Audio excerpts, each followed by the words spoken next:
vous avez demandé à ce que l'on parle de la place du Saint-Esprit dans nos vies, ce qui est effectivement de circonstance, mais plus que ça, ça me paraît être une excellente question dont la réponse n'est pas si évidente.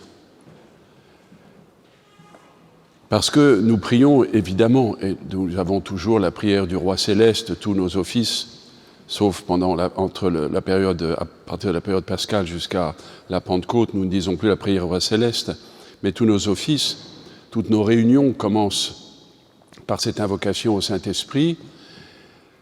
Notre doxologie, gloire au Père et au Fils et au Saint-Esprit, est trinitaire, et le Saint-Esprit a sa place dans tous nos offices. Mais réellement, est-ce que dans notre prière personnelle, dans notre vie personnelle, bien sûr que le Saint-Esprit est présent, mais faisons-nous appel à lui autant que nous faisons appel aux autres personnes de la Trinité? Donc c'est pour ça que ce thème est fort intéressant, parce que peut-être que nous nous rendrons compte que, sans le vouloir, nous ne savons pas ou nous oublions de demander, de supplier le Saint-Esprit de venir dans notre vie. Lui qui est, et c'est très, c'est très, non pas difficile, mais le fait de parler de ce thème,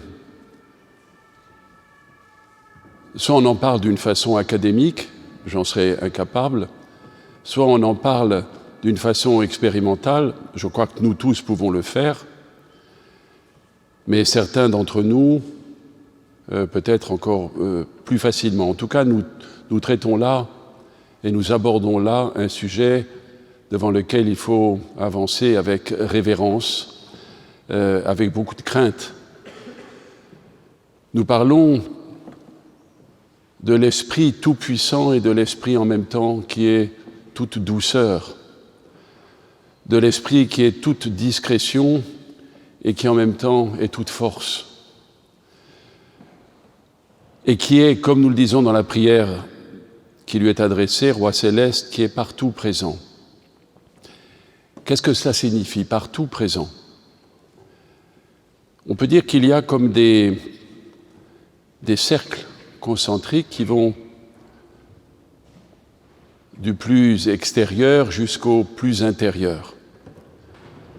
L'Esprit Saint est présent et donne la vie.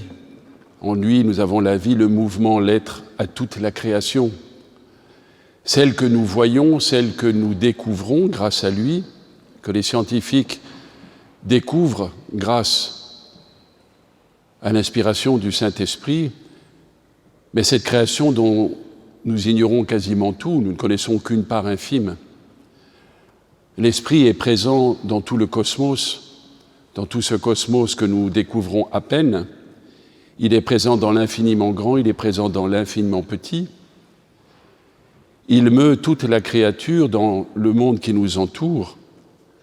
Tous les ordres sont mus et bénéficient et vivent selon des modalités différentes par l'action, par l'œuvre du Saint-Esprit. Tout ce que nous voyons, la nature, le monde qui nous entoure, les végétaux, les animaux, les minéraux même, tout est soumis et tout n'existe que par le Saint-Esprit.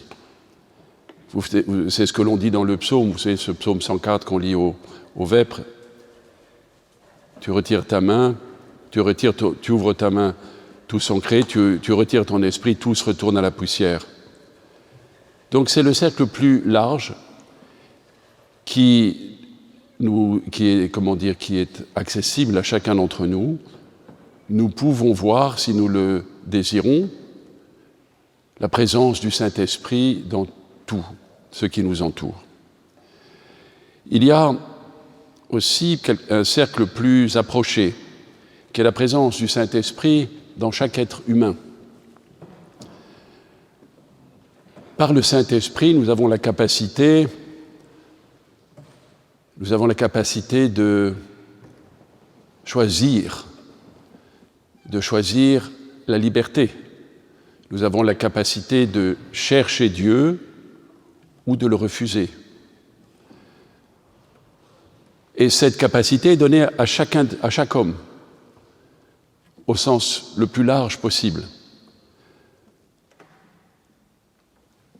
L'Esprit Saint brille partout, mais parfois, les inspirations du Saint-Esprit ont été mêlées à des constructions, je dirais, ou des constructions humaines qui altèrent sa compréhension. Je pense à une chose, par exemple. Vous vous souvenez, vous avez tous vu dans les églises de Bukovine, sur les fresques extérieures, souvent on voit certains philosophes antiques, Platon, etc. Donc pour nos pères dans la foi, il paraissait évident que des philosophes comme Platon avaient eu une inspiration divine, mais qu'après, peut-être, mus par leur propre intelligence, ils avaient altéré cette inspiration, ce qui ne leur permettait pas de reconnaître le Dieu Tout-Puissant, en trois personnes. Mais ça veut dire que dans l'humanité, l'Esprit est présent et inspire chacun, que ce soit les scientifiques, que ce soit les artistes, que ce soit les poètes, quel que soit le don que les personnes possèdent, ils peuvent être inspirés par l'Esprit Saint. Mais encore une fois, ceux qui reçoivent cette inspiration peut être aussi utilisés, si leur liberté est dévoyée, à des fins qui sont contraires à ce que Dieu souhaite et qui sont au contraire des voies de perdition. Mais tous les acquis de la science, de la culture en général, des civilisations, des cultures, des pays qui sont les nôtres, ont à la base cette inspiration de l'Esprit Saint. Nous arrivons à un troisième, comment pourrait-on dire, un troisième cercle, celui dont nous faisons partie, les baptisés. Comme nous l'avons dit tout à l'heure, le Saint-Esprit, nous avons reçu le Saint-Esprit le jour de notre baptême ou de notre chrismation. Nous le prions régulièrement, ou du moins nous l'invoquons, mais parfois, notre vie est contraire à ce que Dieu souhaite pour chacun d'entre nous, au dessein, au projet que Dieu a pour chacun d'entre nous. Et nous avons peut-être tous fait cette expérience, c'est-à-dire que nous avons quelquefois la conscience, la présence du Saint-Esprit en nous, et parfois la conscience que le Saint-Esprit s'est retiré. Non pas ça serait contradictoire, nous disons qu'il est partout présent, il est toujours présent, mais comme d'une certaine manière, comme d'une façon un peu didactique, nous ne sentons plus sa présence en nous, et peut-être c'est le moment de dire de quelle manière qu'ai-je fait, qu'ai-je commis, de quelle manière ai-je vécu, qui a fait que le Saint-Esprit ou la grâce que je pouvais ressentir, même d'une façon très ténue, très simple, et qui se manifeste, on en parlera, dans les fameux 7 dons du Saint-Esprit, qui sont, pour certains, qui sont 9, c'est comme les 3 mousquetaires qui sont 4. Parfois, nous sentons en nous cette présence du Saint-Esprit parce que nous vivons ces dons, et parfois, nous nous retrouvons seuls à nous sentir dans une espèce d'océan glacial. C'est le moment, peut-être avec notre Père spirituel, de voir pourquoi, de quelle façon nous avons vécu, agi, qui a pu contrister ou qui a pousser le Saint-Esprit non pas à être absent, puisqu'il n'est jamais absent, mais à retirer le sentiment de la présence. Nous parlons des dons du Saint-Esprit, c'est de mémoire, je vais en oublier certains, mais vous allez compléter: l'amour, la bonté, la bienveillance, la force, le discernement, la crainte de Dieu. Et parfois, nous sentons en nous quelque chose de totalement différent. C'est-à-dire que nous sentons comme une sorte d'anesthésie générale. Nous ne sommes plus des êtres de communion, nous sommes renfermés sur nous-mêmes, nous seuls comptent, nous nous plaçons au centre du monde, nous devenons insensibles à la présence de Dieu en nous et dans notre frère. Cela nous fait tomber dans le jugement, dans la critique, dans la colère, dans l'esprit de domination. Cela peut-on dire aussi, cela nous rend anesthésiés à la souffrance du monde, à la souffrance qui nous entoure. Je me débrouille pour que ma vie soit tolérable et surtout, je ne veux pas voir ce qui se passe autour de moi. Une sorte de fausse protection qui est un endurcissement du cœur. De quelle manière pouvons-nous, et c'est là justement ce qui est peut-être le thème même de votre question, de comment pouvons-nous quitter cet état d'endurcissement? Même quand je dis d'endurcissement, ça voudrait dire comment pourrait-on dire, de devenir impietrire. Comment est-ce qu'on peut traduire impietrire en français? Pétrification? Non, de dureté, vous voyez, comme un cœur de pierre. On a tous fait cette expérience-là. Vous aurez observé, j'ai apporté un extrait d'une des prières, d'une des contemplations de saint Siméon le Nouveau Théologien, qui s'adresse au Saint-Esprit en disant « Viens ». C'est ce que nous faisons aussi dans le Roi Céleste. « Viens et demeure en nous ». Nous nous adressons au Saint-Esprit, non pas, ce n'est pas un ordre, mais c'est une supplication.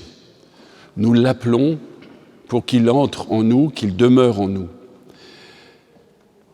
Comment quitter cet état d'endurcissement? Regardons ce que nous demandons au Saint-Esprit.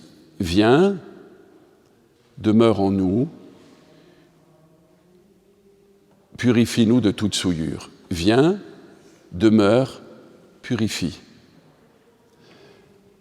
Souvent, dans la manière dont nous sommes habitués, je dirais par notre éducation, par l'influence du monde qui nous entoure, quand nous invitons quelqu'un, viens, c'est une invitation, c'est tout simple, hein, dans la vie de tous les jours, j'invite quelqu'un, je ne vais pas l'inviter dans un désordre, je dirais dans mon berlog ou dans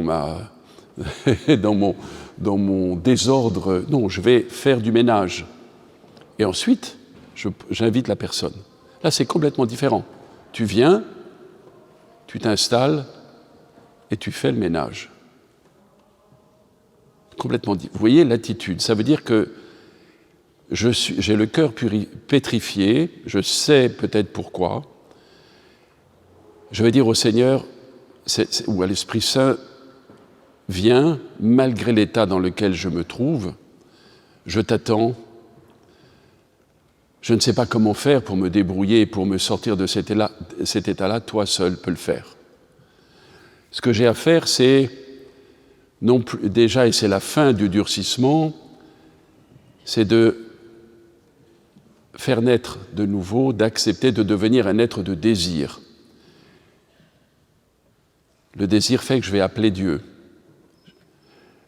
Auparavant, quand mon cœur était endurci, j'étais suffisant ou autosuffisant. Vous savez, en français, il y a ce mot qui est terrible quand on parle d'une personne qui est suffisante. On pourrait dire en roumain « încrezut », mais c'est beaucoup plus que ça. C'est une personne qui est quasiment devenue autonome, imperméable, qui n'a besoin ni de rien, mais pire, qui n'a besoin de personne. ni de ses frères, ni de Dieu. Je me débrouille seul. Cette suffisance, on peut tous en faire l'expérience. Elle vient d'une façon insidieuse. Elle est la marque aussi que l'esprit d'orgueil est entré en nous. Et ce que je fais quand je me rends compte que je suis devenu tellement autosuffisant, hermétique à tout, imperméable, je dis au Seigneur, viens, entre en moi, pénètre, inonde-moi, pénètre-moi et délivre-moi, brise ce mur de pierre, ce mur que j'ai établi volontairement ou involontairement.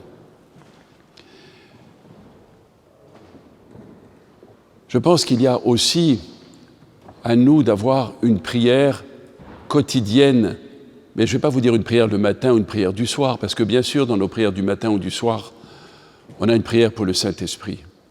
Mais ne croyons pas que prier le matin ou le soir est suffisant. C'est comme une sorte de, je dirais, de contrat que nous aurions, et une fois qu'il est rempli, tout va très bien.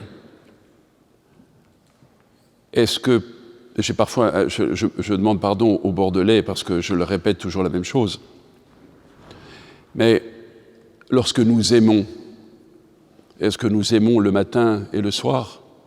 Lorsque nous aimons quelqu'un, est-ce que nous aimons le matin, de 8h15 à 8h30, et le soir, quand on a le temps? Ou est-ce que cet amour est toujours présent? Et cet amour se manifeste par des pensées, par un appel, par le souvenir que j'ai de la personne, qu'elle soit absente ou qu'elle soit présente, par une action de grâce. Seigneur, je te rends grâce de m'avoir permis de connaître telle personne qui réjouit ma vie. La même chose pour l'esprit. On ne va pas prier simplement le matin ou prier le Seigneur le matin et le soir. Toute notre vie pourrait être une sorte d'élan vers Dieu. Nous demandons au Seigneur, par de courtes prières, par des invocations, viens et demeure en nous. Esprit Saint, consolateur, Dieu d'amour et de douceur, viens, descends dans notre cœur. Il y a des courtes prières comme ça qui permettent de garder notre cœur ouvert, la porte, ne serait-ce que la porte de notre cœur entrebâillée, pour que la grâce non seulement jaillisse, mais explose en nous. On peut faire cette expérience aussi, que lorsque nous disons « Seigneur, miséricorde », nous nous adressons bien entendu à la Divine Trinité, au Père, et par l'Esprit au Fils. Lorsque nous disons « Seigneur, miséricorde », une seule fois, dites-le maintenant intérieurement, nous avons l'expérience de l'irruption en nous de la grâce du Saint-Esprit. Aussi, devons-nous être très attentifs lorsque nous prions, que ce soit à la maison ou en église. Le Seigneur miséricorde, Doamne miluiește, Kyrie eleison, soit ça devient un moulin de prière tibétain et qui n'implique absolument pas notre être. Ce sont des paroles que nous disons. Soit véritablement, nous avons conscience que chaque fois que nous disons « Seigneur, miséricorde », nous nous adressons à la très sainte Trinité et que c'est une sorte de, je dirais, de coin ou de pierre, comme le Christ peut l'être, que nous mettons dans la porte de notre cœur pour que la grâce pénètre. Quand nous disons « Seigneur, miséricorde », disons-le de façon à ce que tout notre être soit impliqué. Vous voyez, c'est aussi une manière de faire venir le Seigneur et le Saint-Esprit en nous.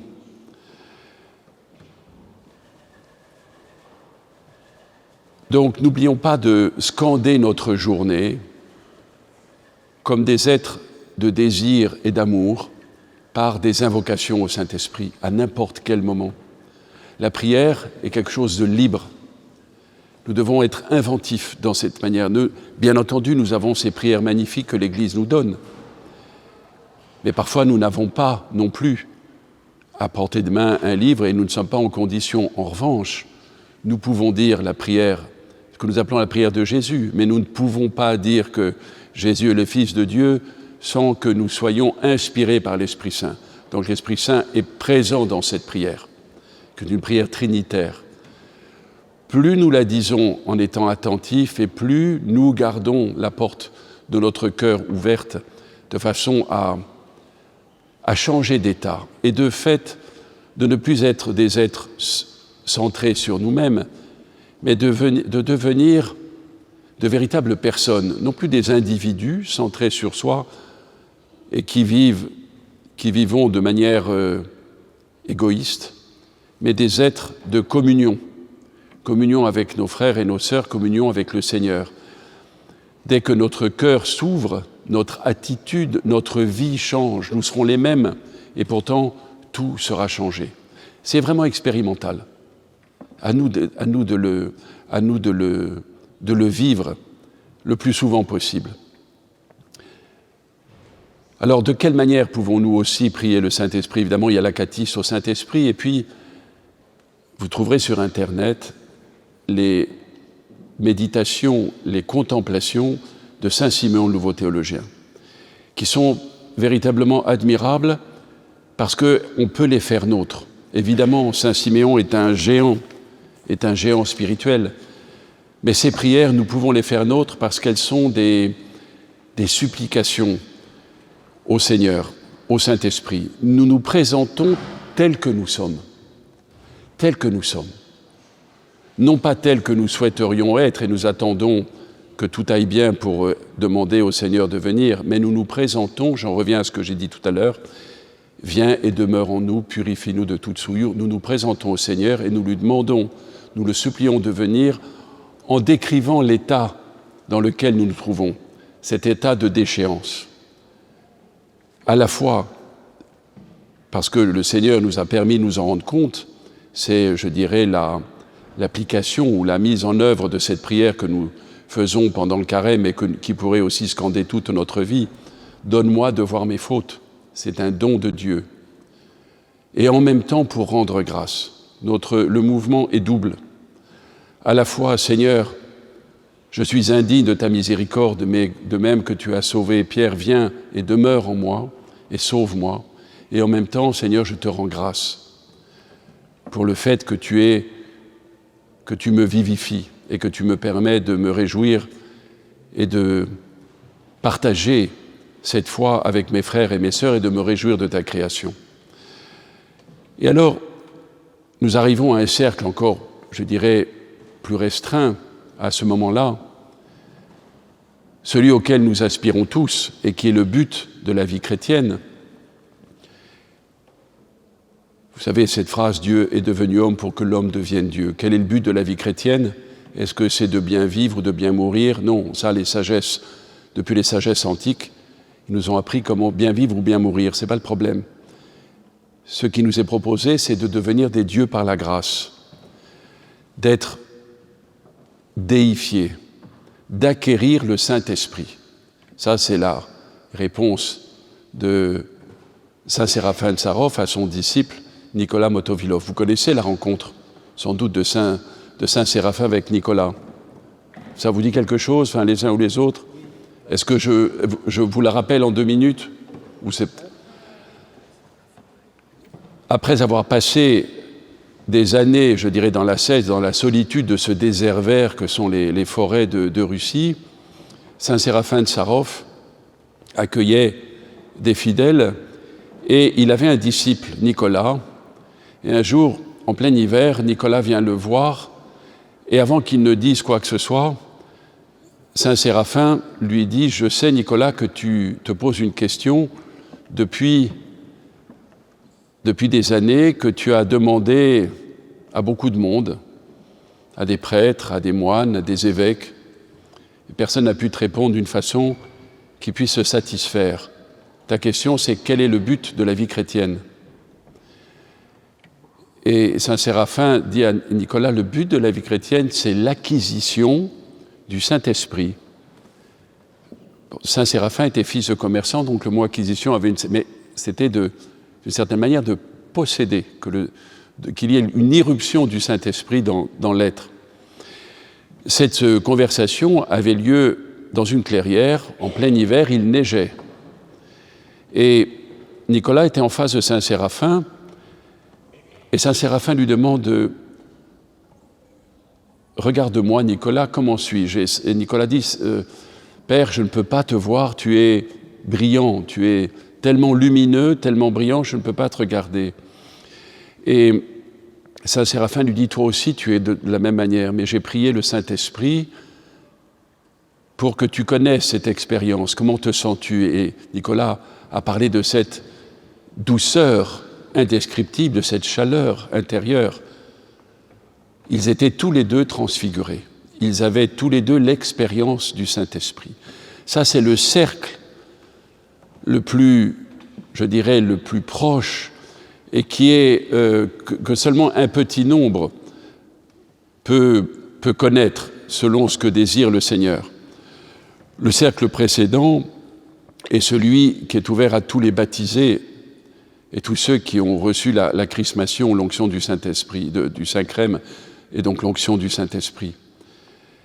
Et selon la vie et le choix qui est le leur, puisque le choix qui est le nôtre, nous avons le choix de choisir Dieu ou de choisir une autre voie qui est une voie de perdition, eh bien selon le choix que nous aurons fait, Dieu, quand il le veut, avec qui il le veut, selon ce qu'il veut, pourra se donner, se faire connaître, se rendre participable. C'est ce que saint Séraphin appelle l'acquisition du Saint-Esprit.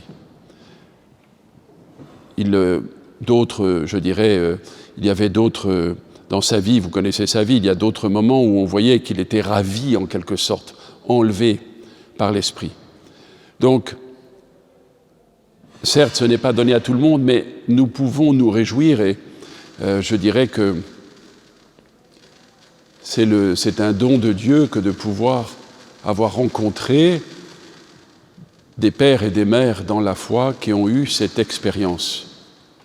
Et même si nous ne l'avons pas eu personnellement, au moins Dieu nous permet de nous réjouir parce que telle ou telle sainte personne que nous aurons rencontrée aura eu cette expérience. Voilà, ça c'est je dirais, c'est le plus intime que Dieu donne, comme je vous l'ai dit, quand il le désire et à qui il souhaite le donner. Je dirais que l'importance désormais pour nous est d'avoir cette proximité. Ne nous inquiétons pas, je dirais, de vouloir absolument cette participation à Dieu, mais soyons attentifs à notre état intérieur et scrutons en nous, et ça aussi c'est un des signes de la présence du Saint-Esprit, le discernement. Le discernement.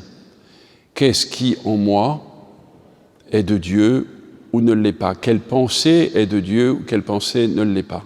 Ça, c'est par l'œuvre du Saint-Esprit que nous pouvons acquérir cela. C'est aussi, je dirais, le centre de notre vie spirituelle, le discernement des esprits, le discernement des pensées. Si nous ne pouvons pas le faire, ce qui est tout à fait possible, nous demandons à notre Père spirituel de nous éclairer là-dessus. Mais peut-être, et j'en terminerai là-dessus, mais c'est vraiment expérimental. Un des signes que telle ou telle pensée est de Dieu ou ne l'est pas, c'est l'irruption en nous de la joie ou au contraire de l'inquiétude. La joie est aussi un des dons du Saint-Esprit. L'inquiétude, au contraire, est le fruit de l'œuvre de l'autre.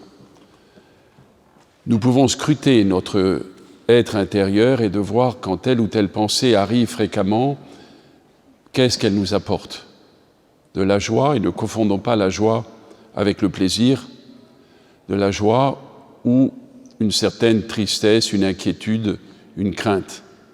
Mais bon, ça c'est un autre sujet, mais si nous ne savons pas comment faire, je crois il est indispensable d'en parler à notre Père spirituel pour pouvoir être capable de ne pas tomber dans l'illusion et de ne pas perdre notre temps avec des pensées qui, au début, ne sont que des suggestions, mais au fur et à mesure que nous les accueillons et que nous jouons avec elles, prennent une place terrible et envahissent notre cœur et participent aussi à cet obscurcissement intérieur.